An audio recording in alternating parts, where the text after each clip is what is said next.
Matagal nang napapabalita, almost 2 months ago na, nang pumutok ang balitang ikakasal na nga po si Miss Bea Alonzo sa kanyang boyfriend na si Vincent Co ng Pure Gold. Last March 8 ay lumabas yung di umano'y wedding banns ng Bea at Vincent nuptial. Pagkatapos po niyan, naging tahimik ang kampo ni na Bea at Vincent, pero may mga nagsasabi po at may mga lumabas na balita na di umano ang kanilang kasal ay magaganap sa Spain sa May 16. At ito raw ay parang garden wedding sa vineyard ng mga Co na kanilang pag-aari sa Spain. Kaya may mga chika rin na yung mga bisita ay ililipad by plane. Ngayon nga po, bukod dun sa balitang yan, syempre, shocking para sa ilan at nagba-viral po ngayon ang balita naman na bago pa ang kanilang kasal sa Spain, ay kinasal na di umano sina Bea at Vincent dito sa Manila. At ayon nga po sa source ng Fashion Police, ay may nagpadala ng information na ikinasal na nga sila at mukhang kailangan nila ito para sa kanilang mga papers sa gaganaping kasal sa Spain. Pero kung totoo man po yan, dahil sa ngayon ay wala pa rin tayong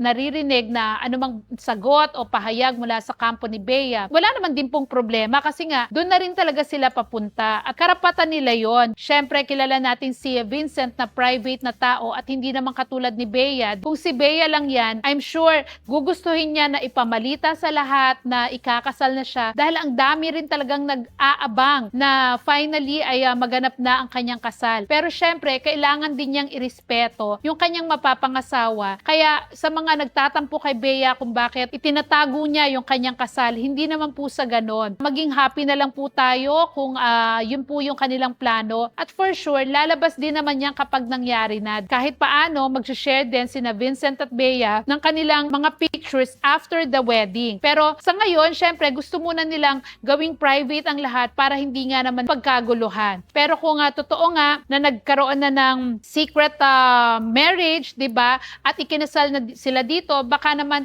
sobrang intimate lang. Pero may mga nakatunog pa rin, kaya may nagkakalat. Sa ngayon, wala pa tayo nakikitang mga pictures nila together. Pero abang-abangan lang po natin. I'm sure naman kung meron at meron talaga yan, kahit papano may maglalabas pa rin yan, di ba? So tayo ay excited lang kina Bea at Vincent at sana nga po ay matuloy na ang kanilang sinasabing wedding of the year sa Spain. I'm sure napaka-solemn, lalo na nga po at mga piling bisita lang ang kanilang invited dahil ang gusto nga po nila ay intimate yung kanilang magiging wedding.